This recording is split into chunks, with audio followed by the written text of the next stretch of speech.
Hi viewers, I'm doctor Kola. ముఖ్యంగా DEECET అభ్యర్థులకు శుభవార్త. ఇప్పుడే ప్రభుత్వం నుంచి ప్రెస్ రిలీజ్ వచ్చింది. డీసెట్ మరియు డిపిఎస్సికి సంబంధించి ఏదైతే రిటర్న్ టెస్ట్ ఉంటుందో అది May 21, 22 ప్రభుత్వం ద్వారా నిర్ణయించబడ్డది.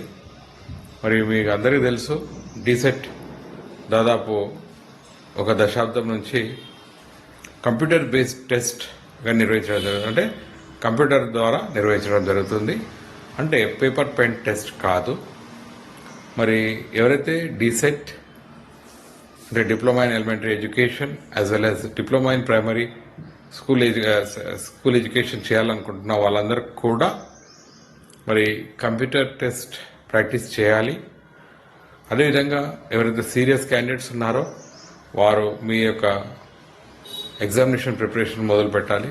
చాలామంది మెసేజ్ ద్వారా అడిగారు మరి డేట్స్ ఎప్పుడని. నేను ఇంతకుముందే చెప్పాను, May last week or first వీక్లో ఉంటుంది. జూన్లో రిజల్ట్స్ వస్తాయి. జూన్ లాస్ట్ వీక్లో సర్టిఫికేట్ వెరిఫికేషన్ అవుతుంది. జూలై ఫస్ట్ వీక్కి లాస్ట్ ఇయర్ స్టార్ట్ అయినట్టే స్టార్ట్ కావచ్చు, ఇంకా ముందే స్టార్ట్ కావచ్చు ఈసారి. కాబట్టి ప్రభుత్వ పరంగా అకాడమిక్ ఇయర్ సెట్ చేయడానికి ప్రయత్నం జరుగుతుంది. అయితే ముఖ్యంగా మనం తీసుకోవాల్సింది విషయం ఏంటి అంటే, మరి నోటిఫికేషన్ ఎప్పుడు సార్ అంటే, నోటిఫికేషన్ ఫిబ్రవరి లాస్ట్ వీక్లో వస్తుంది. ఎంత fees, application details, registration details ఇవన్నీ కూడా మనకు ఫిబ్రవరి లాస్ట్ వీక్లో డీసైట్ సైట్లో వస్తాయి. మరి ప్రతి ఒక్కరు కూడా డీసైట్ సైట్ చూస్తూ ఉండండి. మీ అందరూ తెలుసు www.dset.government.in మరి దీనికి సంబంధించి క్వాలిఫికేషన్స్ మీకు అందరికీ తెలుసు. ఇంటర్మీడియట్లో ఉత్తీర్ణత అయి ఉండాలి ఈ రెండు కోర్సులకి. ముఖ్యంగా ఓసీ మరియు బీసీ అభ్యర్థులకు 50% కంపల్సరీ, అంటే 1000 మార్క్స్ 500 మార్క్స్ కంపల్సరీ ఉండాలి. చాలాసార్లు అభ్యర్థులు వచ్చేసి సార్ 499 వచ్చాయి కదా, ఎలిజిబులే కదా అని అంటారు. కంపల్సరీ 1000కి 500 మార్క్స్ ఉండాలి. అదేవిధంగా ఎస్సీ ఎస్టీకు 45% మార్క్స్ ఉండాలి.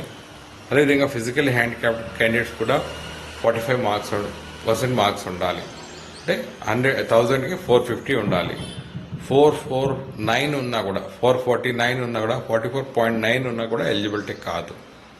కాబట్టి మరి ఇవి కూడా దృష్టిలో పెట్టుకోవాలి. మరి లాస్ట్ వీక్లో నోటిఫికేషన్ వస్తుంది. మరి అప్లై చేసేటప్పుడు కూడా చాలాసార్లు అభ్యర్థులు కొన్ని తప్పిదాలు చేస్తున్నారు.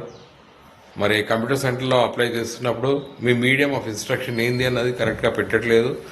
లేదా మరి కంప్యూటర్ సెంటర్ వాళ్ళు మీరు రాసే ఎగ్జామినేషన్ మీడియం ఏది అన్నది కూడా తప్పు కొడుతున్నారు. ఒకవేళ మీరు తెలుగు మీడియం రాస్తే తెలుగు మీడియంకే ఎలిజిబుల్ అవుతారు, ఇంగ్లీష్ మీడియంలో రాస్తే ఇంగ్లీష్ మీడియంకే ఎలిజిబుల్ అవుతారు.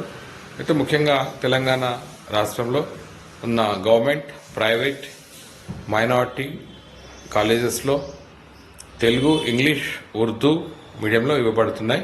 మనం తీసుకున్నట్టయితే ఉర్దూ మీడియం ఓన్లీ ప్రభుత్వ కళాశాలలో ఉంది. డైట్స్లో 8 డైట్స్లో ఉన్నాయి. సో మిగతా వివరాలన్నీ కూడా లాస్ట్ ఇయర్ మన వీడియోస్లో చెప్పడం జరిగింది. మరి ఇవన్నీ కూడా దృష్టిలో పెట్టుకుని మీరు మరి ప్రిపరేషన్ స్టార్ట్ చేస్తారని అనుకుంటున్నాను. అదేవిధంగా వొకేషనల్ సంబంధించి కూడా మరి హైకోర్టులో పెండింగ్ ఉంది, దాని పట్ల కూడా క్లారిటీ రాలేదు. అదేవిధంగా పాలిటెక్నిక్ సంబంధించి కూడా క్లారిటీ లేదు. ముఖ్యంగా గమనించాల్సిన విషయం ఏంటంటే, ఓపెన్ స్కూల్ ద్వారా ఇంటర్మీడియట్ చేసిన అభ్యర్థులందరూ కూడా ఎలిజిబులే. క్రైటీరియా ఏంటిదంటే వారు కూడా 50% మార్క్స్ ఉండాలి. ఓసీ బీసీకి, ఎస్సీ ఎస్టీకి అయితే మరి 45% ఉండాలి. సో మరొకసారి మరి ప్రభుత్వ పరంగా ఏదైతే డీసెట్ అకాడమిక్ ఇయర్ సెట్ చేయడానికి జరుగుతున్న ప్రయత్నం చాలా అభినందనీయం. మరి May 21, 22 నాడు డీసెట్ ఎంట్రన్స్ ఉంటుంది. ఫిబ్రవరి లాస్ట్ వీక్లో నోటిఫికేషన్ వస్తుంది. కాబట్టి ప్రతి ఒక్కరు కూడా డీసెట్ సైట్ మీ అందరికీ తెలుసు, లాస్ట్ ఇయర్ రాసిన వాళ్ళకి మరియు కొత్త వాళ్ళు ఎవరున్నా కూడా ఒకసారి డీసెట్ సైట్ని చూస్తుండండి, www.dset.government.in.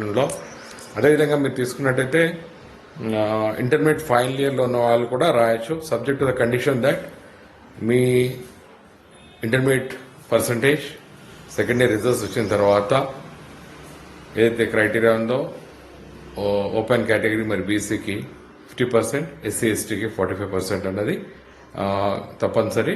మరి ఇవన్నీ దృష్టిలో పెట్టుకుని మరి మీరందరూ కూడా మరి 21st 22nd ఎగ్జామ్ ఉన్నది కాబట్టి మీ ఇంటర్మీడియట్ ఎగ్జామ్స్తో పాటు దీని యొక్క ప్రిపరేషన్ స్టార్ట్ చేస్తారని ఆశిస్తూ సైనింగ్ ఆఫ్.